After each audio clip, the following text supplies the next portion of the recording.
Hey friends, welcome to the Everyday Mulemanship podcast. I'm Ty Evans and hanging out today with Mr. Doug Champion. And he was just getting into some really good stuff and I wasn't recording it. So I had to interrupt him and hit record real fast because he's getting to some great stuff. But we're going to talk about fitness and our relationship with that and horsemanship and mulemanship and riding and hunting and packing and rodeoing and all the things. And I know a lot of you, as my students, kind of get sick of me hammering on fitness, but I'm going to let Doug do the hammering. He's the expert at it. So, uh, Doug, I just interrupted you, bud, but you're just talking about you just had your first kid, Wilder, Yeah. right? Yep. Wilder champion. I'm gonna regret that one day, I think.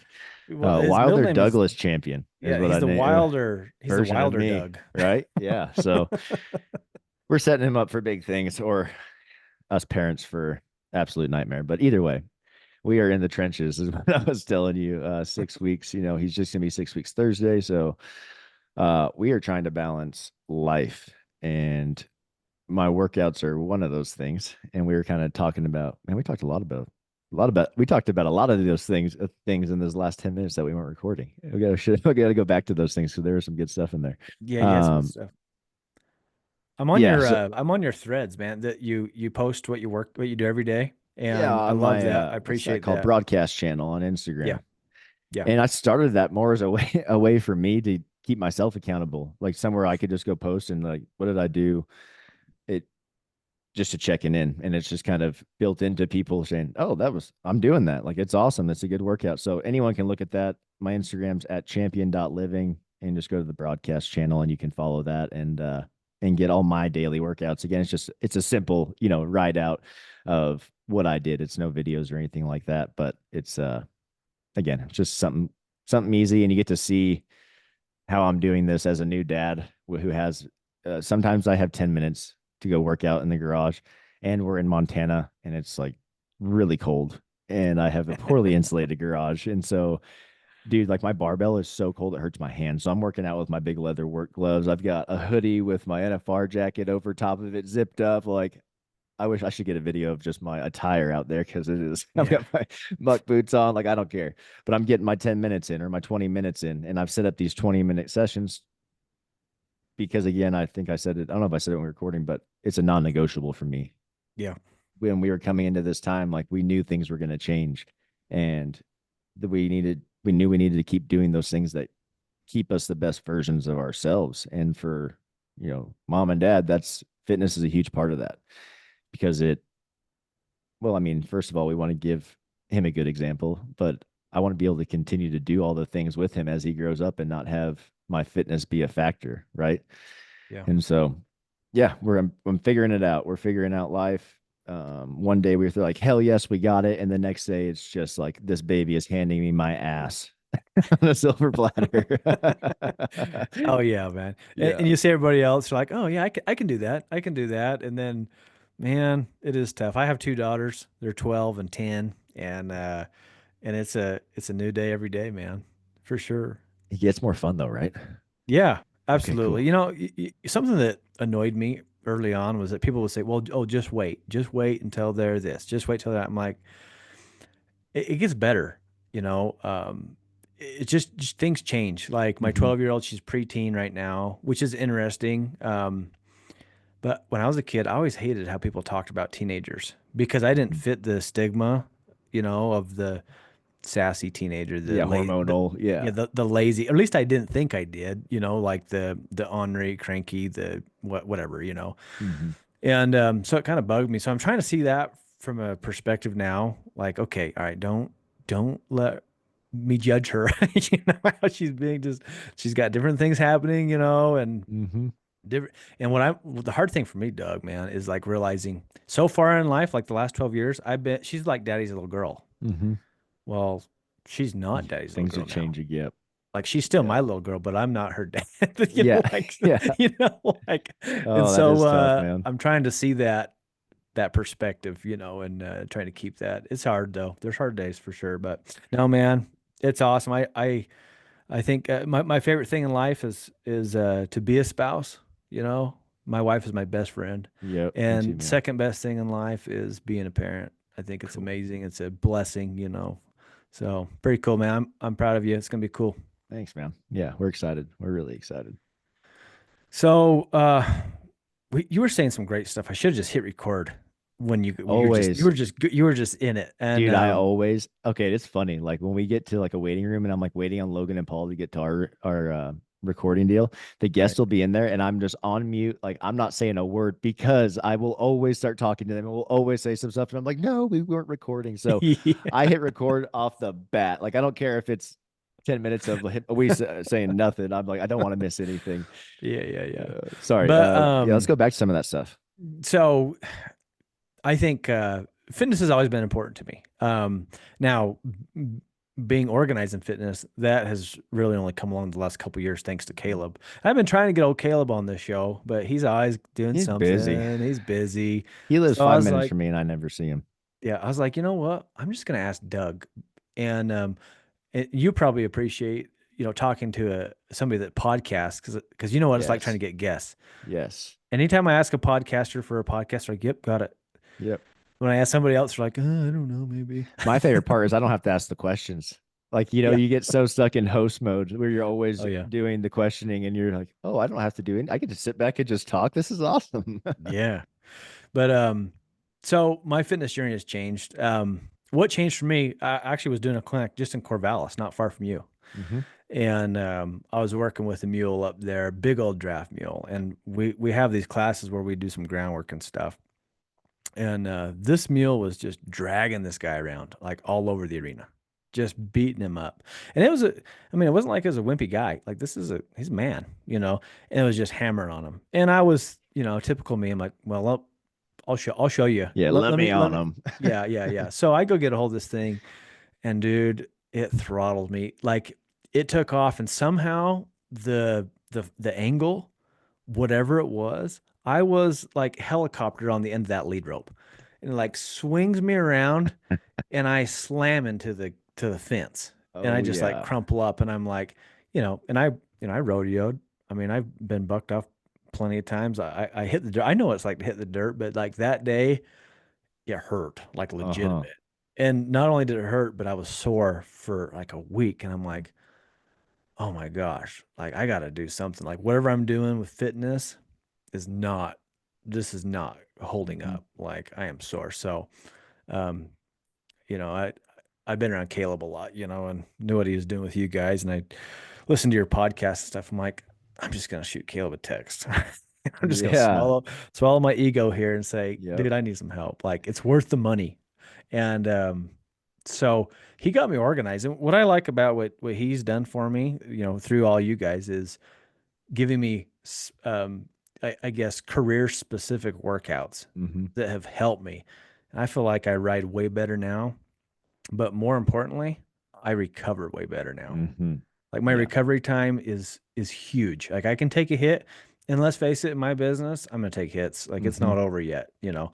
Um, so it's not like so much about avoiding the hit; it's recovery after, and I appreciate that so much. But I want to talk about fitness. I want to talk about you were getting into to balance, which is hmm huge. Like that's something I'm always trying to sell to people. Like you want to ride better, you got to feel better. You got to have some balance. You got to have some strength. You got to do this and that. And Got to have some confidence in yeah, yourself. And that can only come with practice. But, something that you kept saying there with Caleb is you got organized. And yeah, we come across folks like you all the time that they've been working out, they've been doing stuff, but and you don't know what you don't know. And it's not your job to know because you're not a professional strength coach, right? Like yeah, it's crazy to think that so many people with fitness think, oh, I can just do it myself. But like, you wouldn't diagnose yourself with a disease, right? You go to a specialist, a doctor, right? And they give you the information because you don't know. You can read all you want, but you don't know because you're not a specialist. It's the same thing with fitness, but it's one of those things that isn't doesn't seem that serious, right? When it comes to like repercussions if I don't do it correctly. I'm gonna either get better or I'm not. And usually you will get better at first, but then it depletes. And we can talk about that. That's a little more sciencey, but getting the organization is huge. Like getting a plan and having it set up for you it's a game changer when it comes to seeing goals with in getting the results you want with your fitness and getting that confidence that I'm talking about, right? Um, though you talked about getting drug around by that mule, or and that guy that owned him was getting drug around. And if you know that you're strong enough to do the basics properly, there should be nothing that should really like waver how you feel about it. And you should always be confident, no matter what the outcome is, that if I continue to do these things, it is going to go well. And you got to have a plan for that. And with fitness, it's even more essential to have a plan, because it it's just so easy to think that you're doing work and you're really not, you know? Well, for example, like, um, yeah, and I love it when you and Logan and Paul get going on this. So you're welcome to do it here too. So like before I contacted Caleb, dude, I would run all the time. I ran all the time. My knees hurt, my Yeah. hips hurt. I'm like, well, I gotta be tough. I gotta be Cam Haines. You know, Dude, we like get that all the I, time, I man. gotta keep going. Yeah. And I tell Cable, he's like, dude, running's not gonna do it for you, bud. Like Mm-mm. that's not what we need to focus on. When I told him my goals and stuff, he's like, no, no. I said, cardio is important to me. Like cardio is important. Like Mm-hmm. I don't want to lose my breath. I hate that. Mm-hmm. So that's, he does some things weekly for me on that, but It's organized. It's it's not organized. random, right? It's not like I'm gonna go run 20 miles today because that's what I saw Cam do. And the things they don't realize about Cam is all of the things that he does on the flip side, the recovery side. He's not just Yeah. running and then taking his shoes off and going. And no, he's doing mobility. He's got an endless supply of supplements that help him combat all of these things. It's crazy the amount of work that you have to put in on the recovery side to maintain doing that. And again, he's been doing it for how many years? Like his body is so used to Yeah. that. Oh And yeah. that's the thing about cardio is number one, running. If you're not running correctly, it is really hard on your body, knees, hips, ankles, all that stuff. And if you're already going into it with those things, you're just making them even worse, right? Yeah. And the first thing we ask about, like if we're making an individual plan, especially for people that have specific goals for for riding or rodeo or whatever, is you know does that sport or thing, and don't get me wrong, cardio from a general health aspect absolutely is important, but you should never be doing cardio every day unless your sport demands it. And so with bull riders, we're like, all right, so how long is the foot race with the bull? You're like, what? Or how far are you running? Like, how far is the race with the bull? Like, why are you running 3 miles when you don't ever have to run 3 miles ever in this event, right? It just doesn't make any sense. We're training the total wrong energy system when we're doing that. And so, yes, it's important for health, longevity, and for some sports, but doing that every single day is not going to be the answer to definitely not getting stronger. Cardio it eats tissue, right? Resistance training builds tissue, muscle. When we do cardio and no resistance training, yes, if you're trying to lose weight, it will help you burn fat because it's eating body fat away. But when you hit a certain point and the body fat's gone, it starts eating muscle. And so then we start losing the thing that we've been trying to get to come out the whole time, right? And so that's why it's so important to do some kind of combination training where you are, again, the cardio should be focused on your event if that's a specific thing that you're focusing on for training. If you're just an average person, we have moms and dads, we have them sprinting one day, we have them doing some kind of recovery. It's 30 seconds jog, 30 seconds walk. It's my personal favorite way to do cardio, because when I'm in the woods, I'm not sprinting from anything. And I don't give a shit what any of those people say, like elk shape, all that stuff. I love those guys. They're awesome. I follow them. They're dope. I do not agree with their fitness, like how they program things, especially for the masses. You're you need cardio, but it needs to be sustainable. You need to be something you can do and repeat over and over and over. And so when I'm doing these 20 to 30-minute segments of walk jog, dude, I walk jog further than I run it the whole time, because I can repeat that same intensity every 30 seconds on my jog, and I'm moving at twice the speed than I would be, right? Yeah. If I was jogging the whole time, because I have to take the speed back because the intensity down because I'm putting out more work. It's it sounds backwards, but it's like you will see massive benefits from that, making it sustainable and making it repeatable for you to keep doing that, right? You start seeing the benefits, start making the time longer on the weights. Weights start getting easier, start increasing the weight on the weights, on the Yeah. resistance on the weights. So I don't know where I'm deep in a hole. I forgot where we were going, but No, you're good. You're good. I told you it's a rabbit hole podcast, man. We'll go wherever. So, okay, I got two things going on for you here. All right. So a lot of my students, um, I think it's a culture of, the Western culture. Like, I don't need to work out. I work Mhm, all day, even though the truth is most of us don't. Like, I spend the majority of my day in the saddle, but that's not enough. Like no. that's not it. And I shoe my own horses and mules, Mhm, and that, yeah, definitely physical. I do a lot of physical things, but what I've realized is it's not enough.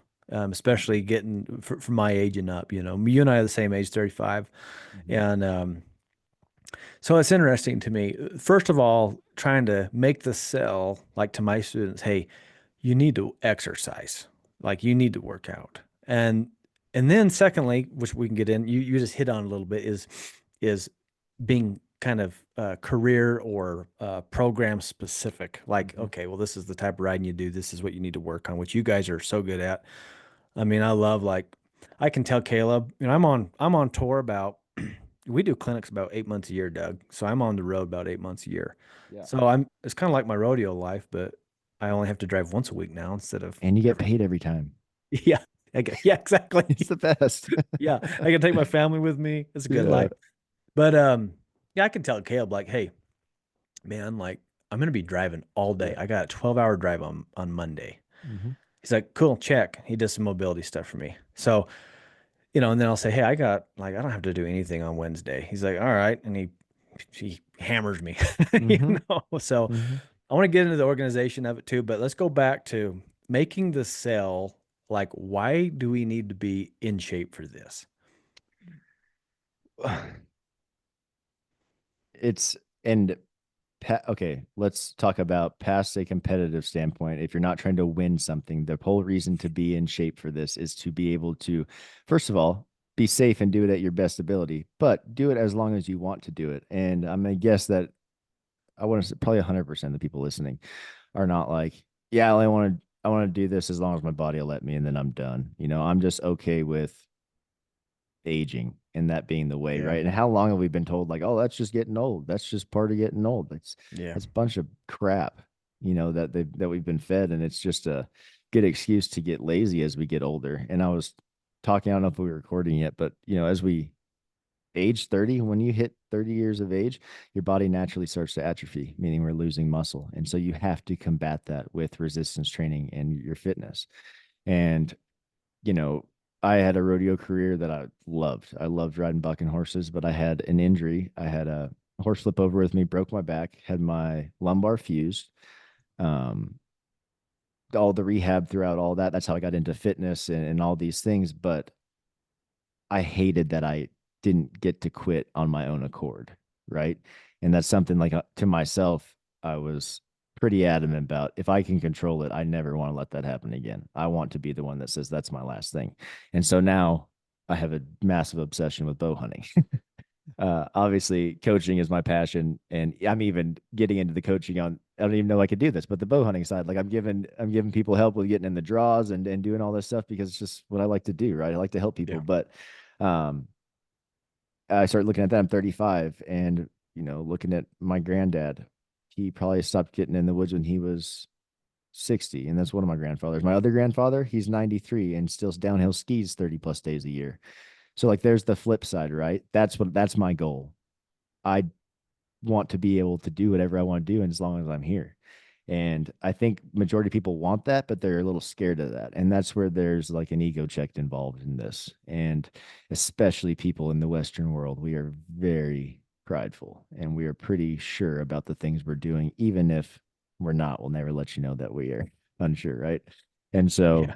fitness again can be one of those things that's a hard, tough subject with some people because a lot of times there's emotion tied to it. They're trying to lose weight, they're dealing with some kind of issue, or they just don't believe that it will really work. And that's from those types of people. They've just never tried it. They've never gotten on a program like you're talking about that's set up for the individual, has specific organization and designed to get you to your goals. Most people, I think, believe that they can go get any kind of fitness program that's free online and it'll make you better at whatever you're doing. And that's not the truth. There's so much more information out there, including all of our Yeah. information that shows you that individualized training is going to be the best route to go. And, at a like even a hobby standpoint, you're riding mules, you're riding horses, you want to be able to ride that animal to the best of your ability. And especially from a performance level, like getting into rodeo or what kind of competitions do mule riders do? Oh, Are there? everything. Yeah, you can Okay, do everything. Everything there's rodeo people rope off them. cool. There's barrel racing. There's, Hmm. I mean, all kinds of things. So very similar to the horse world. So I imagine you could definitely have a rider that's outmatched by their mount, no problem. And you probably see that regularly, like we see in rodeo. People got a lot of money. They go buy this high-powered animal that is designed to win and will if it is rode correctly and the person is strong enough, able enough to ride them right.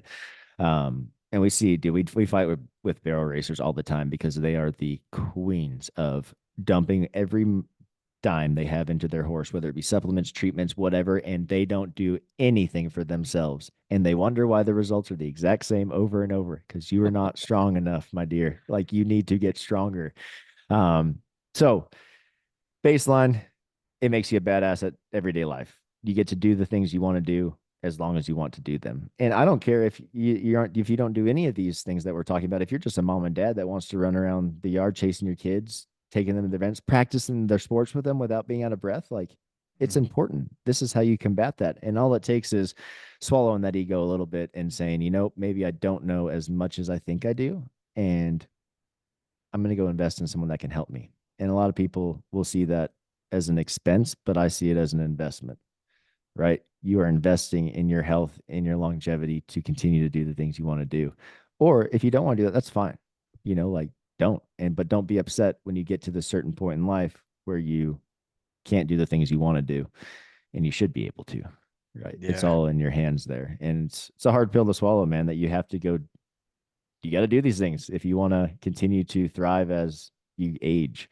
And we don't, it's never talked about. It's just only thing you hear about is that's just part of getting old. That's it. Yeah. I It's hate crap. that. Yeah, me too. Yeah.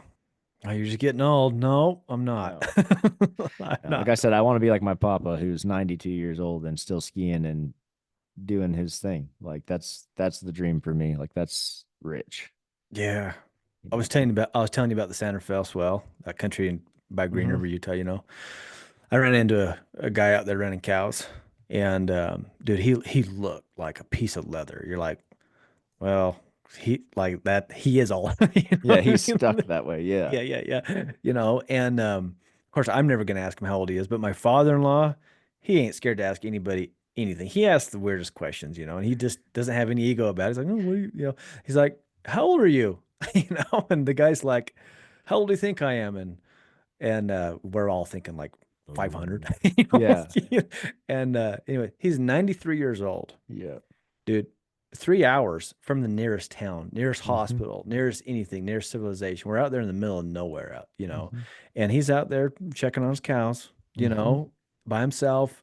Mm-hmm. 16 hand horse. It wasn't like he had a little squat horse. I'm like, I want to be that cowboy. Yeah. I want to be that guy, and that can do that. And that's inspirational to me. Something else that I deal with a lot of people, Doug, that lack confidence in one thing or another. Maybe they're a little worried about their horse, their mule, acting up, doing this, getting bucked off, spooking. That's pretty big out there in the woods. Mm-hmm. They're, what if I come across somebody backpacking or whatever, and you know, confidence is interesting to me. And it's interesting how you get confidence. But one thing I do know for sure, the better you feel, the likelier you're going to be confident. At Mm-hmm. least in that aspect of life. Like Yes. at least you feel good. If you feel good, you usually ride good. Mm-hmm. Yep. They're tied together, man. I think confidence and fitness are, it's so funny to see. Even when we put on our clinics, they're 4 days long, and these guys will come work out with us and they'll train and we'll do this. They walk different when they're leaving there. Shoulders are higher, broader, chest is up, heads forward. Like you can tell that they're confident just by how they're walking. And a lot of times walking in, they're rounded forward, head down. They're kind of unsure on what's going on. Yeah. And when you go and work out and get better at these skills and see the changes, it just makes you inherently more confident. It's a bonus side effect that you don't think about, but then all of a sudden you realize like, oh man, like my horse or my mule spooked there, and like I would have felt like I was about to roll out the backside of this thing, and that time I didn't. It's like, oh, this is working, and you get to see those little correlations. Or you went on a long ride, you get off, you're like, oh, I can walk. Like I'm not so bound up that I can't get off of this thing. It's the little changes that you see, and when you're confident about what you're doing, it just makes you better. Like you said, at everything, it bleeds out into every part of your life, family, business, hobbies. It doesn't matter. It's going to make you better at it. And my biggest thing is like doing something hard every day is really important. And it doesn't, when I say hard, everyone goes straight to that Cam Hanes or David Goggins. Like, I got to go, who's going to carry the boats, baby? I I don't gotta know. die every day. Yeah, and like that's not the thing. It's Yeah. doing something hard. Well, sometimes right now, when a baby has been crying for 4 or 5 hours a night and I've had minimal sleep, getting in that gym for 10 minutes a day is freaking hard. Yep. And I go do it. I don't want to do it, but I go make myself do it. And when I get done, I'm like, oh, dude, I feel so much better. I'm so glad I did that. And it just carries on throughout the day. I feel better throughout the day. Even when I'm getting my ass whipped over here trying to figure out how to be a parent, I'm still ready to keep going, right? And it does matter. And it's really important the psychology that goes into doing those things every single day and creating that routine. And once you create that routine and get in it, you'll never want to get out of it. And when you do, you'll feel it in the biggest way. I have clients, like you said, you've been working with Caleb for years. You notice when you take a week off, your body will tell you because you're like, I don't feel good. I feel tight. I feel sore. I feel tired. You've got to get moving. Your body wants to move and take care of it, and you're talking about, I think we were talking about earlier about, if you're riding all the time, you're mounted 300 plus days a year. Well, if you're only doing those movements over and over and over, we get our body very, very strong in those things, but we also get stuck in those. And I'm going to say, like, probably that guy that was 93, what you saw is probably pretty hunched forward, probably pretty rounded forward, probably pretty bow legged for being on a horse all the time. Like, he didn't do anything to counteract the reps he's putting in throughout the day, horseback, or doing the things he was with work. And it's the same thing with rodeo, mule riding, like any of this.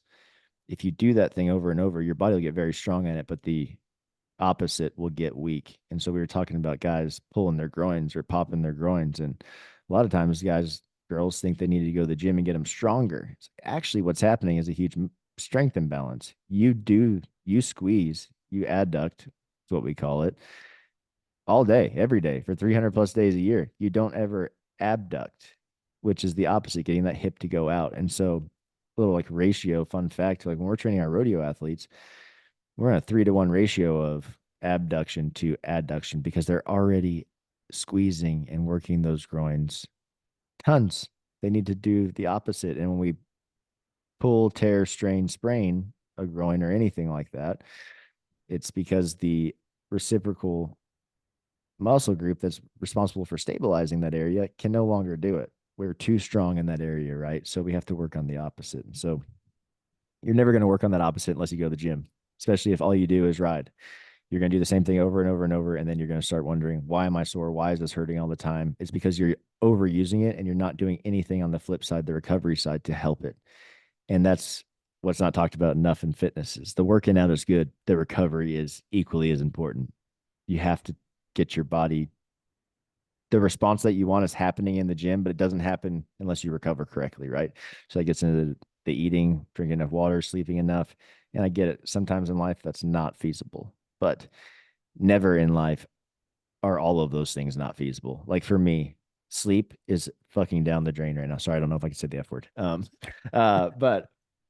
But I am doubling down on making sure I'm getting enough fuel. I'm doubling down on making sure I'm moving at least 10 minutes a day. I'm doing all these things because I know that I'm not getting enough sleep, right?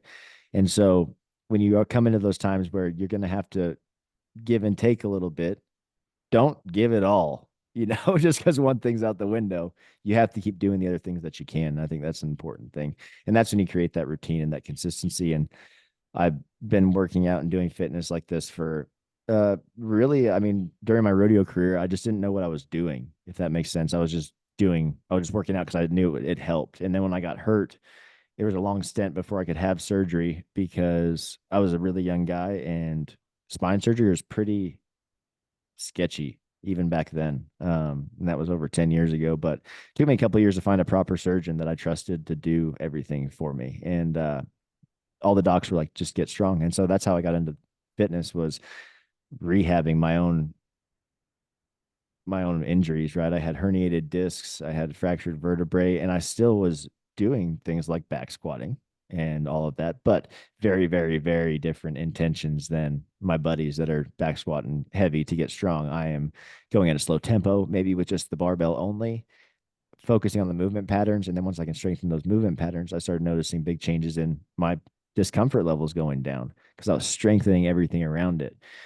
As we get hurt, as we get older, we deal with injuries, and your number one response usually is like, do less, don't rest, take it easy. And yes, to a certain extent, that's important. But as soon as you can, get moving again.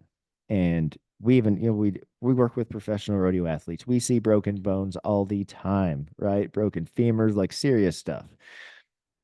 Even in a full leg cast, they're still training that opposite leg. And that's because as coaches, we know that there is actual scientific proof that it's called reciprocal inhibition, I believe it's called. Exercising the opposite side, so the opposite limb of the same muscle group that is injured, prevents atrophy of that muscle that is injured. So we can get this side stronger and continue to prevent the atrophy that's happening on the injured side. And it's actually been shown to increase the recovery time through things like that. So again, you wouldn't think that it's a little backwards, but the best thing you can do is move. Like movement is medicine, and I will stand by that over and over. And for me, like, I have a fused spine, I get tight. It's just part of life. But I go move with purpose, like with intent, with an actual plan. It's gone. That little discomfort is gone. I'm feeling good, ready to roll, confident with my everyday life. Oh man, like I'm thinking about mobility right now, and a lot of the people that come to my clinics, they're like the average demographic, I guess you could say, is ladies, women, Mm-hmm. age probably 50, 60s, and a lot of them have a hard time getting that leg up in this Hell yeah. that leg up, getting that foot in the stirrup, and Mm-hmm. you know, and we bring up exercise, which is always delicate for me when I'm talking to women, because like I Oh, said, I'm that's not the that fitness emotion trainer. side. Yeah, but the emotional side, Yeah. that especially with that Yeah. demographic, you have to be very touchy. Highly, Yes. yes. And but I ask him, how do you feel though? Like when you struggle to get that foot up in the strip, how does it make you feel? Really? And yeah, we know the answer. It doesn't feel good, Bad, right? It yeah. it it's it can be embarrassing. It can be, it definitely doesn't add to confidence, and yet they're about to get on an animal that needs them to be confident. And the mobility part, man, like, gosh, that's such a huge aspect of horsemanship, to be Mm-hmm. mobile, be able to move, hips, like, saddling up your horse properly. You need to be able to swing your hip. And there's so many people that use their lower back to saddle. You'll see them, right? They're like leaned over backwards and they put the saddle up like Oh yeah. this. Okay, well, now you're going to kill your back for real. Mm-hmm. Like now you're really going to hurt. I don't care how great shape you're, now you're going to hurt your back, and so being Hurt able my to back use just the hip. watching. Yeah. Yeah. Yeah. So, No, I get it. that mobility part's huge. It's huge. But so here's the thing with mobility, and most people, especially in the Western world, think it's some sissy stuff, right? Like yoga, I'm not doing that, blah, blah, blah. I look at mobility always, yes, you're training the body, and it is so good for your body. It is honestly the only reason I am where I am today. And I've done some really wild stuff since my spine surgery. I owned a CrossFit gym after my spine surgery, did all my own rehab, got really competitive into CrossFit. Uh, Almost went to regionals 2 times, which is like, we start talking about competitive things like unreal competitive is wild. But that being said, fused spine, I was deadlifting over 500 pounds for like 5 reps, snatching, cleaning, all of the things, right? Like a lot of weight. And so getting strong was the biggest thing that like getting strong is important, but the mobility, I never would have been able to do all that without the mobility. And the mobility, yes, is important for your body, but the mind, it's a mental training. And so a lot of people get in those positions, especially yoga type stuff. And you can't it could be a basic pose and they're shaking, and it is tough. The How you win at yoga or any kind of mobility is figuring out how to breathe through that and make it less uncomfortable, finding comfort in that pain essentially. And that sounds cliche, but me personally, my back was so tight when I came back from that surgery, dude. Like you've probably done the seated straddle pose, right? Where the legs are I out. hate it. And I okay, hate it. I hated it. I love it now. But when I had surgery, they're like, all right, get in the pose. I get in. And I'm talking about I am sitting straight up and can go no Yeah. further. Like it is Yeah. not happening. And it is very uncomfortable for me. They introduced us to box breathing, which it's been around since literally centuries. And what box breathing is a great way to get rid of anxiety, like bring your focus to the present, and it works. And all it is breathing in for it can be 4 or 5 seconds. I do five, five, five. So 5 seconds in, hold for 5 seconds, 5 seconds out, and I hold it out for 5 seconds. And it's only breathing through my nose. And let me tell you, if you thought sitting in the pose was hard, start trying to breathe in that. It's even harder. But the gains that I saw from the practice was how I got hooked on it. And then all the physical stuff, all my body just started happening with it because I got in my head a little bit. Like I was like, this thing is making me look like a sissy. Like I want to master this. I want to figure out how to get comfortable with this. And soon enough, I'm talking about months of practice. I could fall asleep in a pose and like be done. To get so calm and get so in the moment that I could straight up pass out on the floor. Um, but that was like the secret weapon to so many things. And so after all that, after all my CrossFit days, I was like, I'm not done with bareback riding. I'm still dumb enough to get on. And honestly, it was the thing I was talking about. I was not cool with it being gone and me not having a say in it. Didn't get to walk away how I wanted to. And so I went back and trained, and I trained for 3 months, and I did everything from the working out to the skill specific at the spur board, getting on. I had a bunch of buddies. We were team roping all the time. We'd get done roping. I'd throw my rigging on and they'd like trot me around the arena and I'd mark them out and just practice on the essentials. Right. But my mind was my biggest limiting factor when I had rodeoed before, and I wasn't confident. I wasn't any of these things, but because of the fitness, because of the mind control that I had, I was able to approach rodeo in a way different way.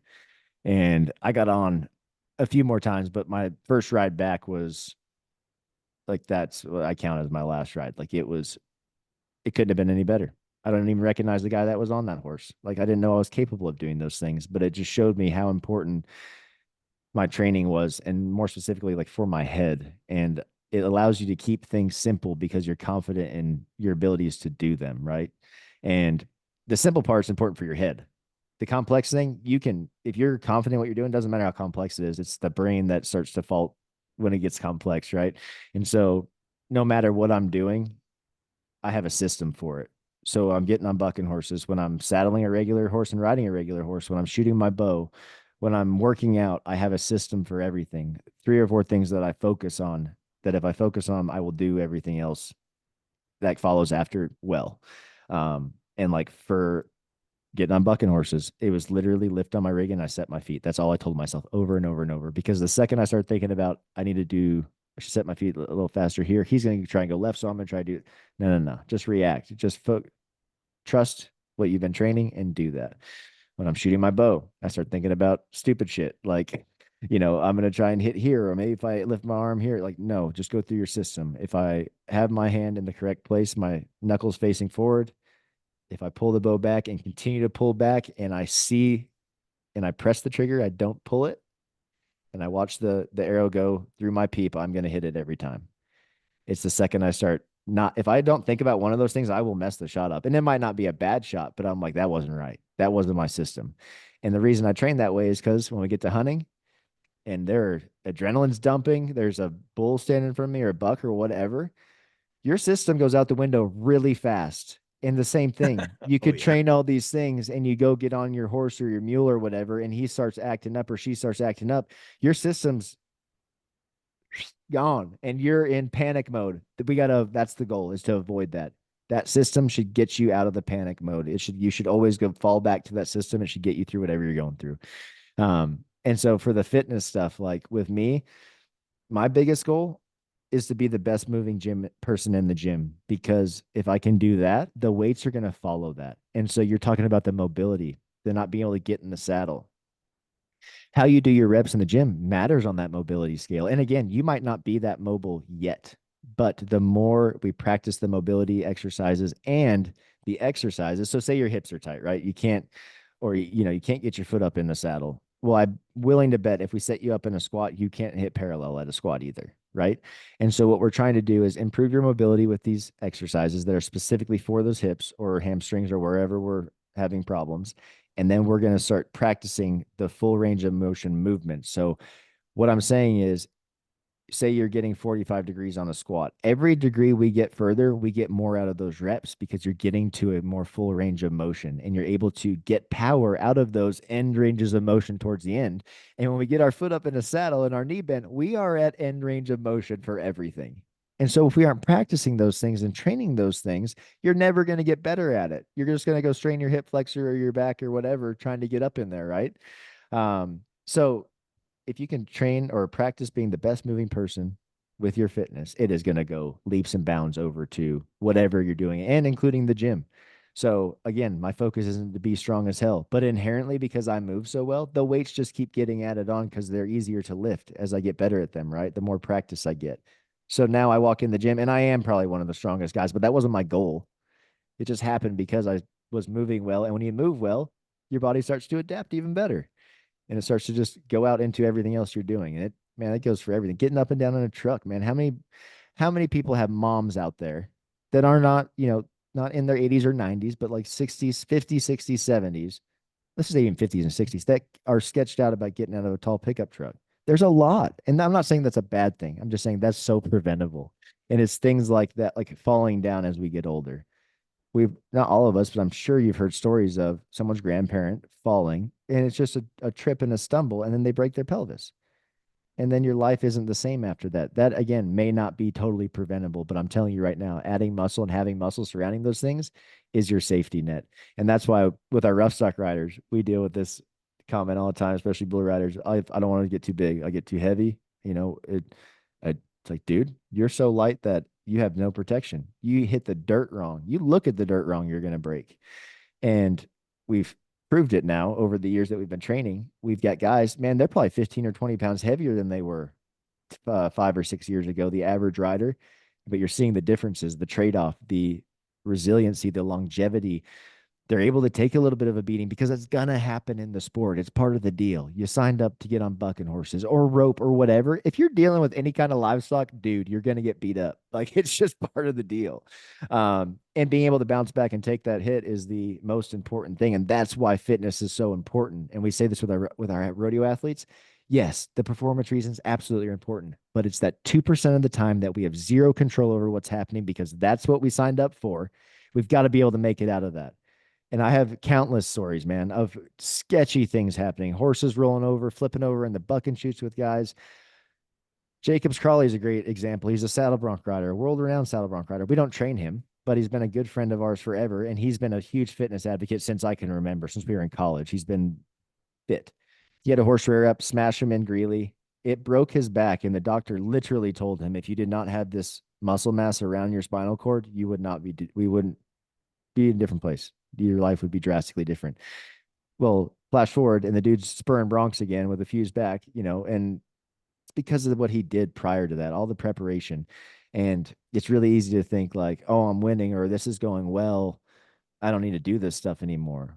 Well, it will go away. Your body will go back to where it was. So you will start feeling not good. But to be able to will you be able to look at yourself if one of those things happens and you could have prevented it by preparing your body physically and be okay with it? And I'm going to guess that 9800% of you should not be okay with that, right? Yes, there are freak accidents that happen and you can sometimes do everything in your, your power to prevent it, and it's still going to happen. And that's part of life. J.R. Vizane's a very good example of that. You know who Junior is. People listening, I'm sure if you've been following rodeo, you know who J.R. is. But I've been training J.R. J.R. was one of the best bareback riders, arguably, in the world. And he trained, he did everything. He's probably one of the best horsemen that I know, and got on a horse that flipped over backwards with him, and he's been paralyzed since. And again, talking about like someone that overcame some resiliency, or someone that has like all the, if someone could like be like, I'm, F it, like I'm over it, it would be someone that would be like, okay, I get it. But he is the complete opposite, and he works out every day. He has new goals. His goal was a world championship in the bareback riding. Now he's riding cutting horses. He is so hooked on wanting to win and like being better. He doesn't know how to quit, right? But it's because he's falling back onto all these things that he did prior to that, and all of these habits that he had built up. And he knew that in order to feel better, he needed to get back to those things. And that's the hardest thing to do sometimes. But, you start thinking about the average human and like the things that are holding them back. It didn't, you can't hold a candle to what I just described. Like, put some shit into perspective. Unless your legs don't work anymore, you still don't have a reason, right? Like, most people are like, I'm busy. Like, the kids are busy. Oh, just, I don't have enough time. Like, okay, well, it's actually like a really big blessing that we get to be able to take care of our bodies and do these things, Yeah, right? yeah. You start thinking about like just real life stuff like JR, and like that dude is the prime time example of never quit and always keep growing. And it doesn't matter what you throw at him, he's still going to be a winner. But it goes back to his habits and his routine, right? He knows that working out is going to make him more confident no matter what position he's in. And so it's pretty cool, man. I love working with him, and I just always like telling that story because I get poor me every now and then. Everyone does. And you're like, hold up, this guy's over here freaking crushing it, and I'm over here bitching about not getting enough sleep tonight. Like, it's just like all about perspective, and then putting in that work on top of it.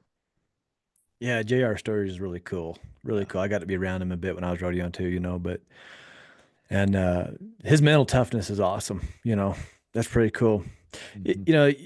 You mentioned just freak accidents that can come up, and there's a lot of them. You're right. If you're around livestock, stuff's going to happen. Like, it's just what we signed up for. Mm-hmm. For me, it's not the if, it's the when, and Mm-hmm. it's how quick can I recover. Mm-hmm. That's what I care about. And there's some situations, like I do a lot of colt starting clinics. Okay, let's face it, you guys, these colts, they're gonna, yeah, they might just dart out from under you because they're scared Mm-hmm. of a bunny rabbit. Mm-hmm. Sure, you know, but maybe you do get stretched out and you fall off. All right. What? One of the mentors in the horsemanship world that a lot of people know is Ray Hunt, and people, would ask him, "Well, what happens if they start to buck on you?" He said, "Well, I'll ride them best I can, and if I can't ride them, I'll pick myself up until I can't pick myself up anymore, and Mm-hmm. just get back on." Mm-hmm. Um, and I think it comes to a mental confidence too, though, to know that I can do that. So, Mm-hmm. of course, I'm going to do everything I can not to get bucked off and to do my job as a horseman. And hopefully, they don't buck at all, right? That's Mm-hmm. my job as a horseman. If I'm doing it good, they won't. But when it does happen, or if it does happen, I want to have the confidence that, hey, you know what? I'll just get back up and do it again, and it won't be hurt. Mm-hmm. And like, did look at like, I don't. There probably aren't any statistics on this, but I'm just thinking of like experiences I've had. You look at someone that gets thrown off a horse that is in shape, they can get back up. They fall off better. They come off better. They hit the ground softer. Someone that is not in shape, they usually hit like a ton of bricks. And Yeah. that is hard on the body, right? And so, again, just being able to control those little percentages of times where you don't have a lot of control, but you can still get yourself into a safe place, right? And it's important to be able to get back up and do it again. Otherwise, we're just the horse mule is learning bad habits. You're not getting any confidence. It's going the wrong way. So it's so important, and like that mental toughness part of it is like knowing that you can take that is huge. And man, I coach rough stock schools, right? And I still get bumps and bruises. The other in November we did one, and this is it had been raining a lot, so I was in muck boots. And you know those muck boots that have like the heel clip on them so you can push them off better.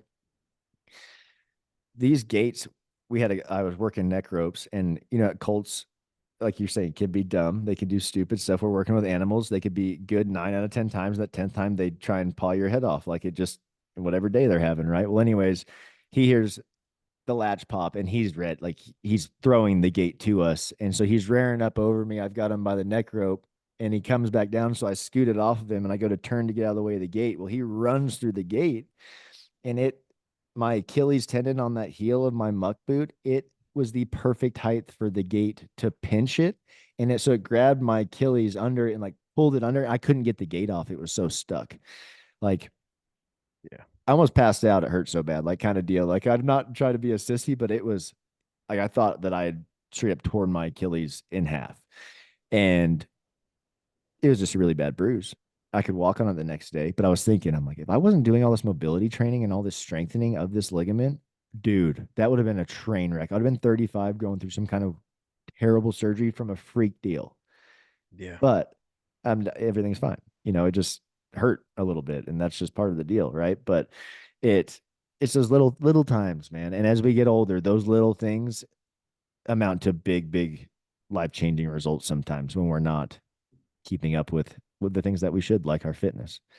Um, and again, the older you get and the more you do these things, like getting on mules or horses and getting out and especially in the woods or like the mountains riding, like things are going to happen and you're going to have to be savvy enough and fit enough to handle it. And that's when we run into scary things happening, right?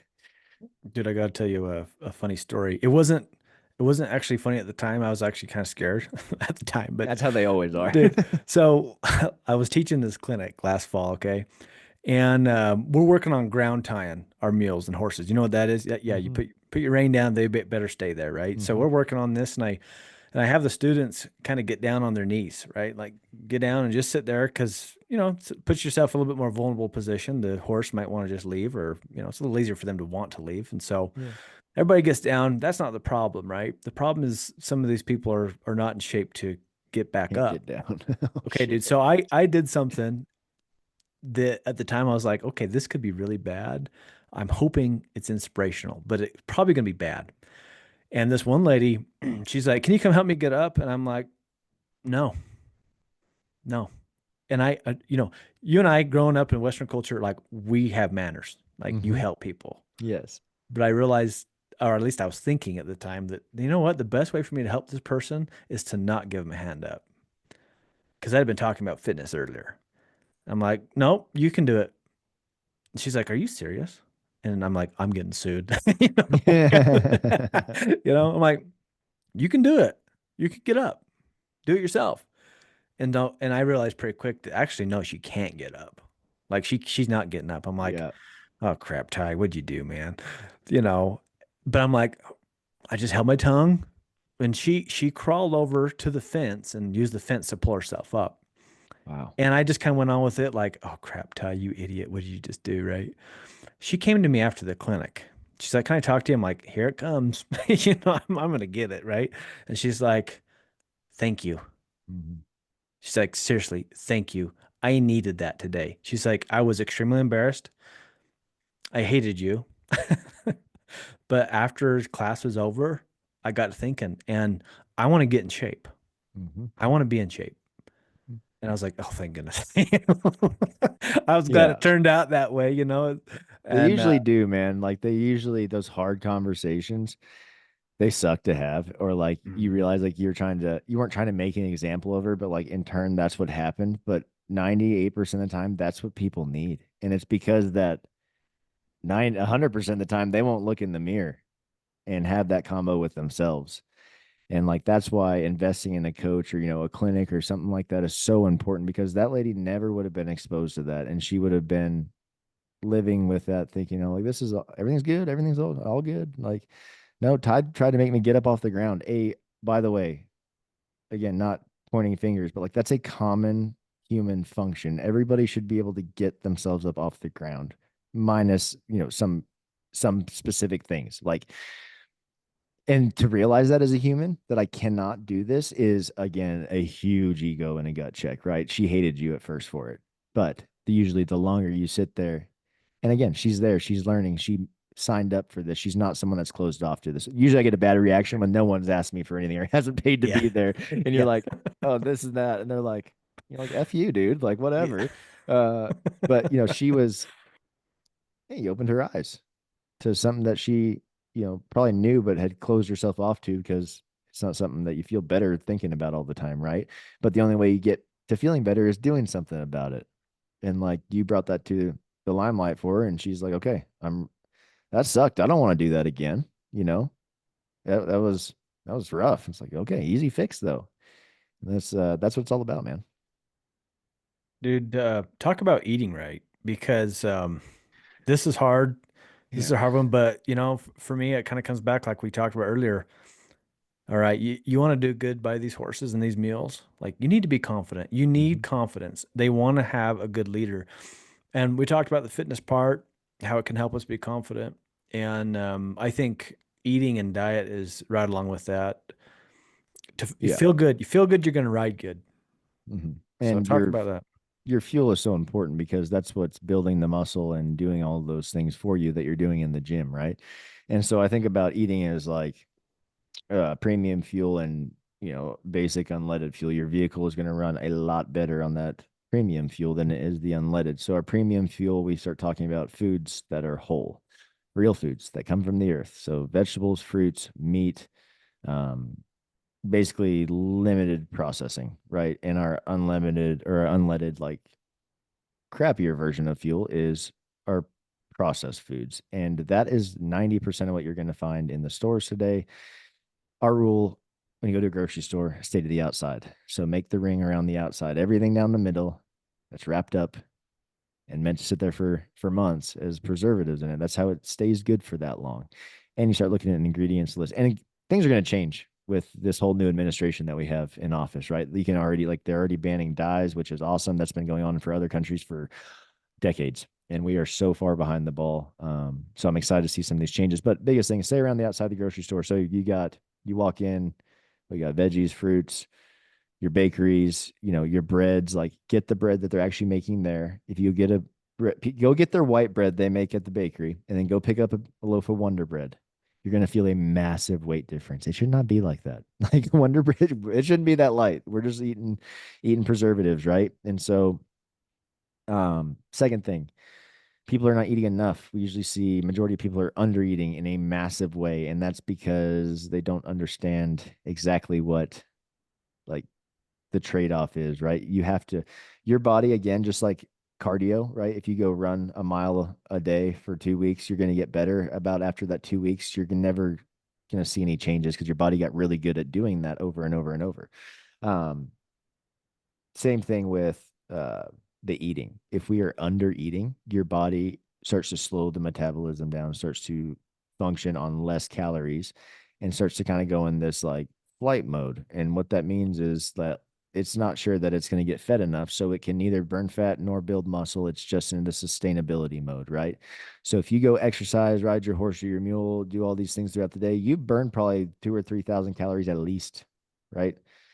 Especially if you're out there working throughout the day, like you're burning a lot of calories. Well, you have to at maintenance replace those. So 3,000 to replace what you just burned. If we're trying to lose weight, we would say if you're burning 3,000, eating your 3,000 calories a day is your burn, we were going to try and eat 2,500. So we cut it by 500 to lose the weight. If we want to gain muscle, we increase it by 500. You have to be at 3,500 now or more. And again, it's not just the caloric intake important, it's the breakdown of macronutrients. So your proteins, your carbs, and your fats. A lot of people could be eating their caloric intake, but their macronutrient count is whacked out, the ratios of them, right? And what we see there is usually it's super heavy on carbs and fats and really low on protein. And like just straight up facts, eating enough protein a day is tough. Like you have to plan it. You have to plan to eat that amount. And the starting range for us is it just depends on what your goals are, but like a pound or a gram of protein per pound of body weight is a really good place to start. And so I weigh 185 pounds. If I was eating 1,200 calories a day, I was barely getting 100 grams of protein in. That's going to be hard to increase that by 80 grams the next day. And that's the biggest thing we want to say is that that's an end goal. It should take you probably 6 weeks to get from that 100 to that 180. So, like, we're eating 100 grams of protein a day. For this next week, I'm going to eat 110 or 120 because your body's going to feel full. Your body's going to have to adjust to that, right?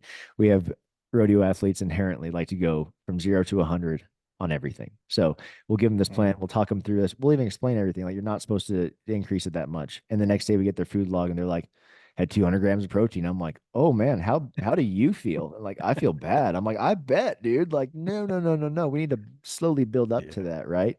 So with your nutrition, the the percentages, right? So, like, just average, it should be your fat should be about 20% of your total caloric intake. Your carbs, mm, it just depends. Like, what you're how much you're moving. But let's say like 35 to 40%. And that leaves another 40% for your protein, right? And you could even do like 30% fat, 35 protein and carbs. But like when we start saying 2,000 calories a day is the, say, an average for male to eat, for an average, yeah, man to eat. Um, I, you need to take those calories, find out the percentages, and then it goes so much deeper, right? We have to start getting into like how many grams of protein are in each calorie, all this. Yeah. It's a Well, lot this is why it's deeper. good to have a coach. Like Yes. And that Caleb again, helped yeah. me with that a ton. You know, what I had a Yep. I didn't eat like crazy bad. Like, I had an idea of like, all right, like you said, go on the outside of the grocery store. I kind of knew these things inherently, right? Just figured it out. But he's like, dude, you do not eat enough. Like, how are Mm-hmm. you? He's like, are you tired? Yeah. Mm-hmm. Yeah, I'm tired. Yeah. Go out Sore all there the and time. ride all Yeah. day. Yeah. Like, but it's kind of like, I don't know, growing up in that buckaroo cowboy culture, right? We'll saddle up in the morning and we'll ride all day. You don't eat, don't drink, Mm-hmm. and you come have a big dinner and you go to bed. Mm-hmm. The other thing, like with water too, man, I had no clue. And Mm-hmm. then I made a huge mistake. So somehow I got this idea in it that we're supposed to drink an ounce of water, and you're gonna laugh at this, an ounce of water per pound of body weight. Okay. Oh, whoa. Yeah, yeah, yeah. So I was like, okay, yeah, I got to drink. Okay, and Holy I hell. weigh 185 too. I'm like, I got to drink Yeah. some water, dude. I Oh, had to pee so often. I told my oh wife, she's God. like, no, dude, half, Half. half. Half. Yeah. I was like, Half. oh, that makes it way better because I got to pee all the Yeah. time. Like, Yeah. and my buddies, we would be out riding. They're like, you got to pee again. I'm like, yeah, I'm trying to get my water in. You're getting it in. You got it in at I got it noon. in all right. Yeah. Boy. But no, water's important, man. And like you said, half your body weight in ounces is a really good place to start. Um, most of us are not drinking enough water, and it's something that can have it has a drastic effect on how you feel and how your body operates. But a huge percentage of us is water, and so Yeah. we need it to maintain. And then sodium's another big thing, man. Like electrolytes, if you're not eating processed foods all the time, you're probably not getting enough sodium, magnesium, electrolytes. So using some kind of supplement that's to help you get that back in, especially if you're out there riding, you're sweating a lot, like replacing those is essential for just human function. Um, I don't have any partnerships with this company, but LMNT, it's called Yeah. Element, whatever you want to call it. I've used them for years. I love them. I drink them daily. They're super simple. I throw them in my hunting pack. I throw them in everything, like just to have and replenish. And I can, especially when I'm out there hunting and like archery season, I'm sweating hard and like I get so obsessed with what I'm doing. Same thing when you're riding, like you just forget to eat or drink or whatever, and then you're like, oh, I feel bad. And the funny part is you'll never realize you feel bad until you start doing the things right. Like you didn't Yeah. realize how crappy you feel, and that feeling like this is not actually the normal that you're supposed to be having. And like I will bet big money on people that haven't done this, they just don't realize how bad they actually feel. They've never Yeah. felt good. And it's wild. Like I have a client, he's mid 60s. He had a full shoulder reconstruction and he'd always done his own thing and been active and stuff, but he'd never like really dialed it in. And he chose now to dial it in, which I love because I love working with people that are in their 60s still want to get better. Dude, this guy is an absolute machine. He's the most consistent athlete that I have. And he said straight up, he goes, I just didn't realize how shitty I felt. I was in this routine of like, this is just how it is. And I didn't feel bad. I didn't think I did. And now I realize like, I felt real bad. I didn't feel good at all. And just watching that is like a huge wake up call for me is don't ever stop doing this stuff. Like, and for anyone listening that has never done this stuff and doesn't think it could help, I'm telling you it will. 100%. If you do the work, if you do it 3 times a week, it doesn't have to be an hour. It doesn't have to be super intense. You will see massive changes. And it's again the 3 days a week, non negotiable, because over a year, what's 52 times three? Like 150 times you just practice getting stronger and better at whatever you're doing. You're not even going to be the same person after 150 times of that. And it's going to keep going like that the more times you keep putting the reps in. So I think for anyone listening, like just go do it. If you want to continue to ride, rope, hike, hunt, be there for your kids longer, this is a non negotiable. There's nothing else out there that can help you like this. Promise you. So Yeah, check it the out. longevity is, man, the longevity is key right there. And all these people that they ride, they love it. Mhm. Like you guys like it. Do you like to hunt? Yeah.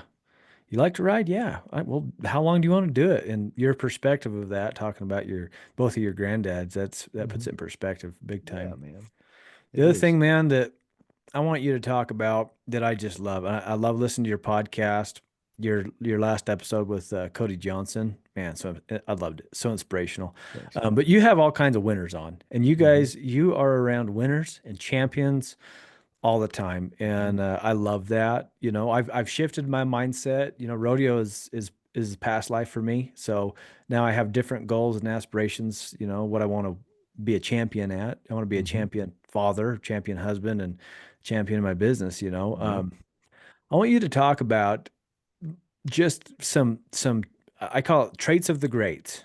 Like, what are some things that you see that make these guys winners, that sets them apart? Ooh. Man, there's well, first I've talked about a lot here, like a willingness to continue to get better and learn. And Cody talked about it on the episode I had with him. He goes to therapy. Like he has a counselor that he goes to talk to. And it's not like because he's sad or anything. It's to actually talk about things that are happening in life that he can get an outside view on. And so what that brings me to is again, being teachable, being open to new views, because those things are especially me personally, man, those are the biggest changes for me that have happened in increasing, leveling up my game, right? Um, and second of all is like the support system that you have. And again, like your family, your wife, your children, all that is important. But even more so is having a support system beyond that. And so Cody may have talked about it on the show a little bit, but like he obviously doesn't have a ton of real close friends, right? Like his friend group is not huge because it's in how his career is. Like it just wouldn't work that way, right? And also when you're at a level like that, and I'm seeing this even with businesses, the guys or people that you have around you that are not your family and are you're communicating with every day are almost more important than your family because they are the ones that are, man, they're holding you accountable for what you're doing. And so like for my business sense, like Cody is in that group with me. I probably have 4 or 5 friends that I talk to daily that hold me accountable in different ways. And whether it's like reading my Bible every day, like making sure I'm staying on top of that. And then the work aspect. So we all work apart from us in my business. So Logan, Paul, we're thousands of miles away from each other. But Monday through Wednesday, we have office hours on a remote things are just like this, and we work together. And we might not say a word throughout this whole thing. We're just working, and it's making sure that we're getting the work done together, and we're here for each other, right? We're creating a standard of excellence in everything that we do. And like, if you're going to be good at something, you need to be take that same approach to everything in your life because it makes it the habit to do it that excellent way every single time. And so getting back to the people thing, like cutting the people out that are not moving you towards your goal or maybe not filling the cup as you get older is even more important. And like that, it might get tough sometimes. Like I had close friends, right? From childhood, from earlier parts in life that it's not that I don't want to talk to them anymore. It's just that their views and how the person they've turned into does not fuel my goals and does not help where I'm headed. And having that small group of guys that I can rely on and like vent to about certain things, right? Like is the biggest power move in my eyes, right? Like making that group smaller but way more powerful because you all are we're all doing different things, but we're all going towards the same goal, and that's being the best that we can in it. And so, looking at Cody, looking at we just did an episode with Travis Brown, which is he's a MMA heavyweight champ. He's Ronda Rousey is his wife.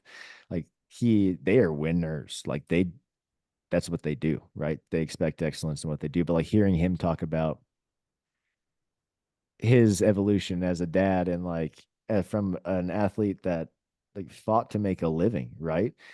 How do you still be a good dad and balance all those things while being at this level of intensity of basically trying to kill someone every time you're trying, you're competing. It's like it's all about the support system and about the people that are there to call you out on the BS and make you do the things that you said you were going to do. And like that's the biggest thing from any of these.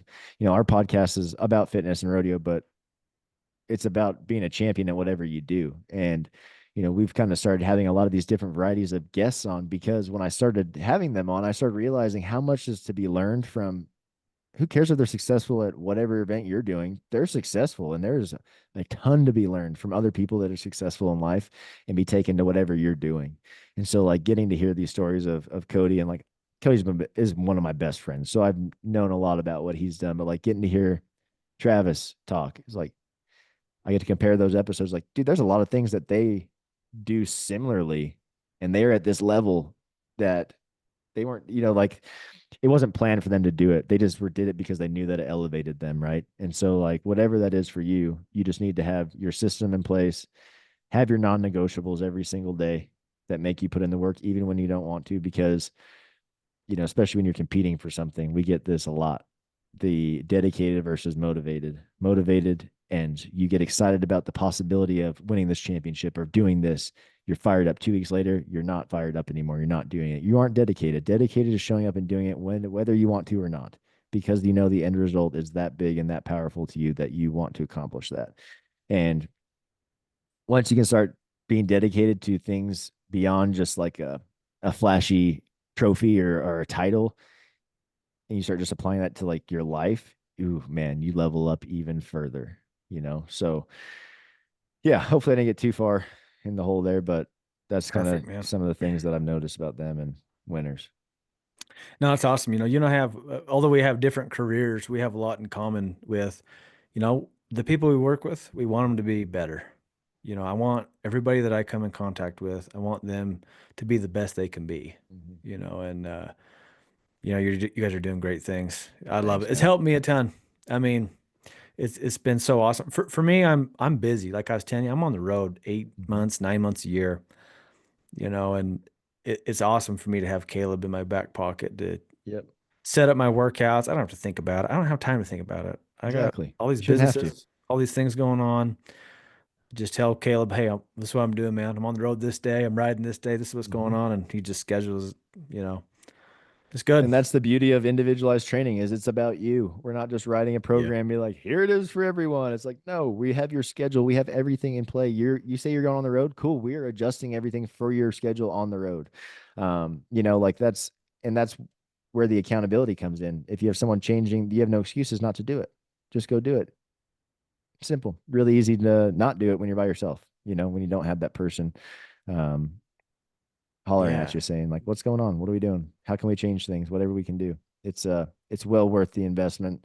And, if anyone's interested, they can find us. I got a website, championlivingfitness.com. Just click the athlete sign up or sign up now button. And it's a free consultation. You're not paying anything. You're literally going to get to speak to one of our coaches or me, and we'll talk. We want to make sure that we're the right fit for you. We're not just trying to get people in to get money. Like we want to make sure that you're going to be successful and are committed. And when we're making programs, yes, you're paying us to do that, but we put a lot into them. A lot of thought and care. Nothing pisses me off more than making a program and then someone not doing it and paying me the money. Like I'd rather just Yeah. not have done it at all, right? Yeah. Um, so but sign That's what up. keeps me motivated too, man. Yeah. It's like, okay, I know Caleb made this. Like, Yes. I got it. I got to do it. I Mm-hmm. don't, I love it because I'm busy. Like, And he, you guys program stuff specifically to what people are doing, what they're Mhm. working on. And so like if I'm going to work out, I want it to be for me. I don't want to Mhm. go do something random and be like, all right, well, that was great, Ty, but that didn't help you at all. Mhm. So you guys do a good job of that. I appreciate it, man. Appreciate it. Yeah, and like I said, we help anybody. It's just we found our niche in the very beginning in rodeo athletes, Yeah. but we're here to help anybody and everyone. I've trained people, and we trained amateur hockey teams. We've trained multiple time Ironman, Iron women that do these triathlons. Like we train everybody. So if you want to be better at whatever you're doing in your life, hit us up because we can help you. Heck yeah. Heck yeah, man. I got one more thing for you. What you got? At the end of all my episodes, I always ask my guests to give a word of advice for people going through this thing called life. You've already given tons of cool stuff. I appreciate it. This can be, yeah, it could be fitness, it could be horsemanship, it could be family, life, faith, anything. What's the one thing? I know there's never one thing, but what's the one thing you'd like to share with these listeners today? Man, I think it's and I'm such a routine guy, dude. But like having a routine in place for whatever you're doing is so, so important and will make your life so much easier. And the fact that you know what you're doing, but the ability to stay consistent with whatever you are doing. And that's the hardest part with any of this is like to get better at anything, you have to be consistent. Finding that ability to stay consistent is very tough. So I'm all about time management, man. Like I block my times every single day by the half hour from when I woke up to when I'm going to bed. I have what I've done, whether it's even I'm relaxing for half an hour. Like I write it in, reading my Bible, working out. I write it all in because if I don't, I can forget about it real quick. I can have other things come up throughout my day. Oh, we're doing this. Oh, I didn't have time to work out. I didn't have time to do this. It's all excuses, right? And so for me, anyone that wants to be more productive and take control of what they're doing on a day-to-day basis, you got to manage your time.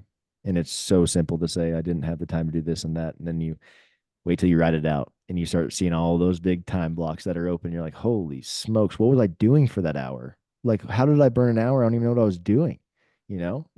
It's wild. So it's also the one thing we can't get back is Yeah. time, right? Like, so be what's the word I'm looking for? Like deliberate about what you're doing with your time and don't let it just slip by and not accomplish things you want to because at the end of the day it's all in your control and it's I live by extreme ownership, man. Like owning your shit no matter what, good, bad, whatever. Your life gets exponentially better when you own it, and part of that is managing your time and doing all that. Super easy to sit aside and be like it's his fault, this happened because they didn't do this.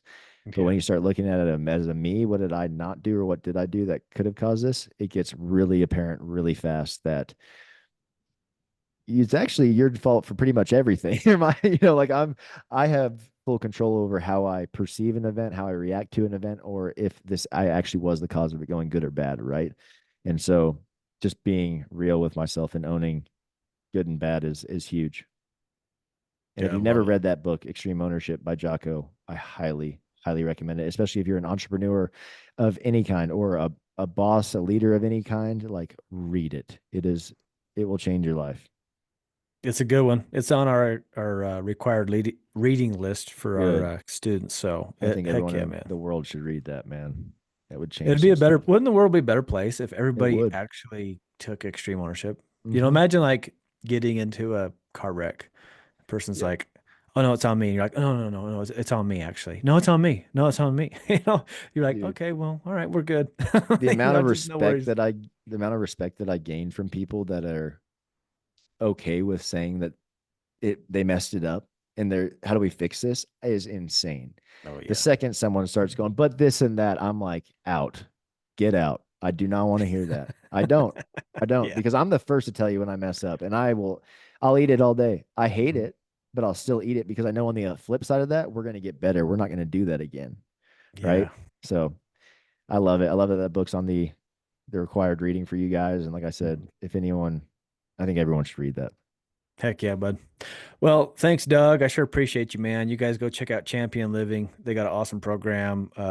You can take my testimony for it. I love it. Going on 3 years with you guys, and it's Dude, been a blessing to me. So, thanks for being a part of it, man.